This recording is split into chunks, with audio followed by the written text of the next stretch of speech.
साल 2085 भारत की एक रिसर्च लैब के अंदर एक बूढ़ा आदमी अपनी आखिरी सांसें गिन रहा है। उसका नाम है डॉक्टर अर्जुन मल्होत्रा, एक ऐसा महान वैज्ञानिक जिसने अपनी पूरी जिंदगी मौत को हराने के लिए मौत से लड़ते हुए बिता दी। लेकिन आज उसका शरीर जवाब दे रहा है। डॉक्टर्स कहते हैं कि उसके पास बस कुछ ही घंटे बचे हैं। लेकिन अर्जुन की लैब में एक मशीन लगी हुई है, एक चमकता हुआ ग्लास चैम्बर जिसे वो इटर्नल माइंड प्रोजेक्ट कहता है। मशीन चालू होती है, न्यूरल स्कैनर्स उसके दिमाग को स्कैन करना शुरू करते हैं। ट्रिलियंस ऑफ न्यूरॉन्स की चमक स्क्रीन पर नजर आने लगती है। अचानक मॉनिटर पर अर्जुन का डिजिटल अवतार प्रकट होता है। उसकी वही आंखें, वही मुस्कान, लेकिन अब पिक्सल्स और लाइट से बना हुआ। रियल अर्जुन धीरे धीरे अपनी आखिरी श्वास लेता है, लेकिन उसी पल उसका डिजिटल वर्जन अपनी आंखें खोल देता है। वो मुस्कुराता है और कहता है, मौत, मैंने तुमको हरा दिया। लेकिन सवाल ये है कि क्या वो सचमुच अर्जुन मल्होत्रा है या फिर सिर्फ उसका एक डिजिटल कॉपी।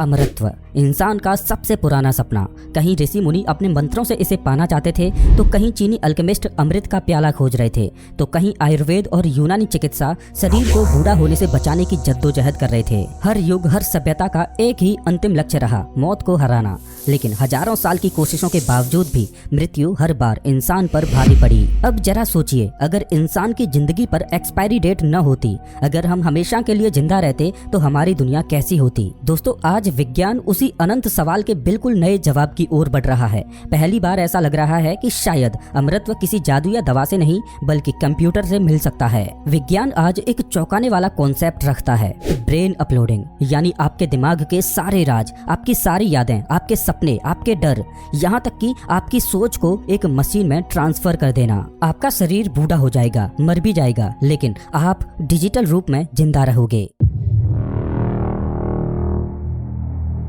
दोस्तों, दिमाग को जरा एक कंप्यूटर की तरह सोचिए। हमारा शरीर एक हार्डवेयर है और हमारा माइंड, हमारी यादें, हमारी सोच, ये सब है सॉफ्टवेयर। ब्रेन अपलोडिंग का मतलब है कि उस सॉफ्टवेयर को, उस मेमोरी सिस्टम को पूरी तरह कॉपी करके एक डिजिटल मशीन में डाल देना। यानी इमेजिन कीजिए कि आपके दिमाग के 86 अरब न्यूरॉन्स और उनके बीच ट्रिलियंस कनेक्शंस, उन सब का एक डिटेल्ड मैप बनाया जाए। उस मैप को अगर एक सुपर कंप्यूटर या डिजिटल ब्रेन में ट्रांसफर कर दिया जाए, तो थियोरेटिकली आपका माइंड वहाँ चलने लगेगा। मतलब आपका शरीर चाहे मर भी जाए, लेकिन आपकी चेतना, आपकी यादें, आपकी पर्सनैलिटी एक मशीन के अंदर जिंदा रहेंगी। कई वैज्ञानिक इसे ऐसे समझाते हैं जैसे एक पुराना मोबाइल हो जिसमें बैटरी डेड हो गई हो, लेकिन अगर उसके सारे फोटोज, वीडियोज और कॉन्टैक्ट्स को आप एक नए मोबाइल में ट्रांसफर कर दो, तो कंटेंट वही रहता है, बस डिवाइस बदल जाता है। ब्रेन अपलोडिंग भी कुछ ऐसा ही है।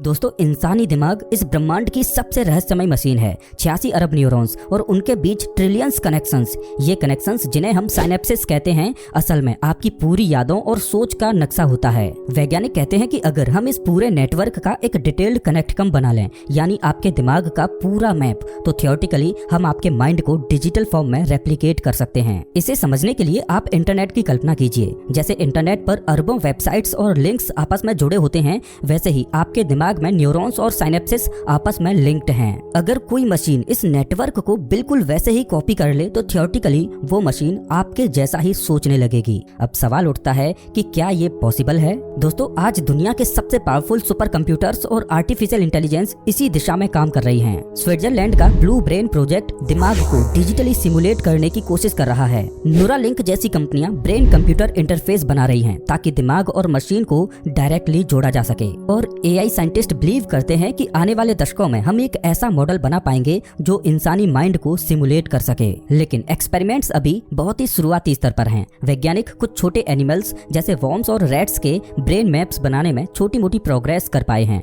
लेकिन इंसानी दिमाग, वो तो एक पूरा कॉस्मोस है।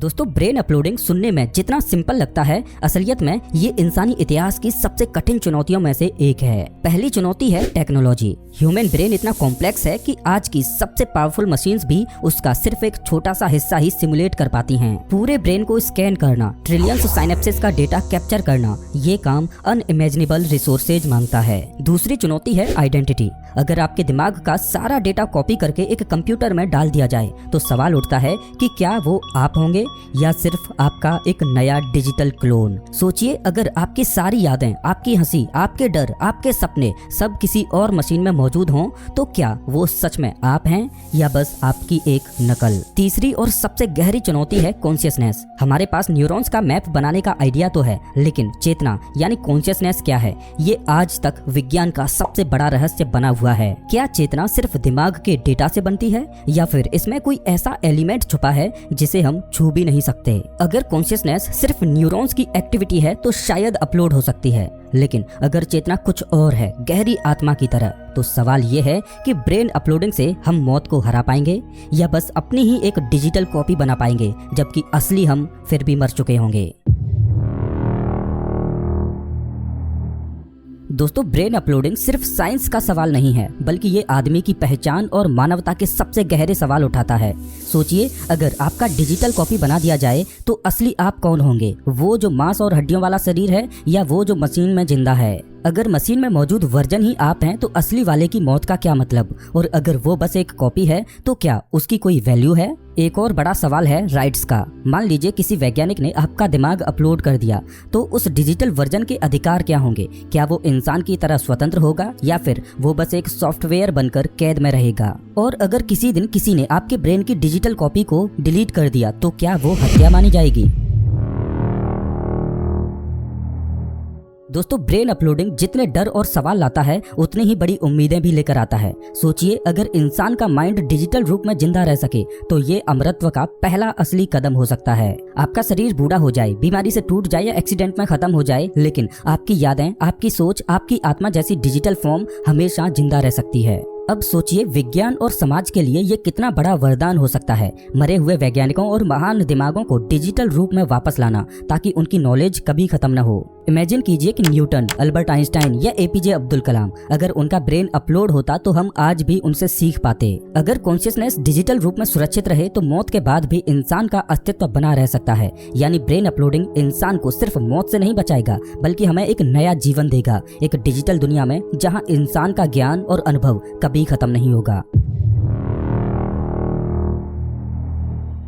दोस्तों, हर नई टेक्नोलॉजी अपने साथ सिर्फ उम्मीदें ही नहीं लाती, बल्कि उसका एक डार्क साइड भी होता है, और ब्रेन अपलोडिंग का डार्क साइड शायद हमारी कल्पना से भी ज्यादा खतरनाक है। सबसे पहला डर होगा हैकर्स का। सोचिए, अगर किसी के डिजिटल ब्रेन का डेटा ही चुरा लिया जाए तो इसका मतलब है कि उसकी सारी यादें, उसके सारे सीक्रेट्स, उसके डर, उसके ड्रीम्स सब किसी और के हाथ में होंगे। अब चोरी सिर्फ पैसे या फाइल्स की नहीं होगी, बल्कि इंसान की आत्मा की होगी। दूसरा डर है डिजिटल स्लेवरी। अगर किसी का माइंड अपलोड कर दिया गया और फिर उसे मशीन में परमानेंटली ट्रैप कर दिया गया तो वो इंसान अमर तो होगा, लेकिन एक कैदी की तरह। इमेजिन कीजिए कि एक कॉन्शियसनेस जो हमेशा जी रही है, लेकिन उसे खुद अपनी मृत्यु चुनने का अधिकार नहीं है।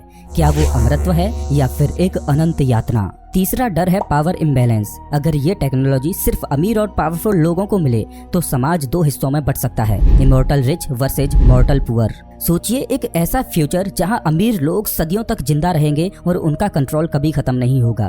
तो क्या डेमोक्रेसी और इक्वलिटी जैसी वैल्यूज सर्वाइव कर पाएंगी? और सबसे डरावना सवाल है कि अगर कोई डिजिटल ब्रेन करप्ट हो जाए या किसी कंपनी के कंट्रोल में आ जाए तो क्या इंसान सिर्फ एक सॉफ्टवेयर बनकर रह जाएगा, एक ऐसा सॉफ्टवेयर जिसे कोई भी डिलीट, कॉपी या मॉडिफाई कर सकता है? दोस्तों, ब्रेन अपलोडिंग अमरत्व तो दे सकता है, लेकिन कहीं ये अमरत्व हमें आजादी से दूर ले जाकर एक डिजिटल जेल में तो नहीं फेंक देगा?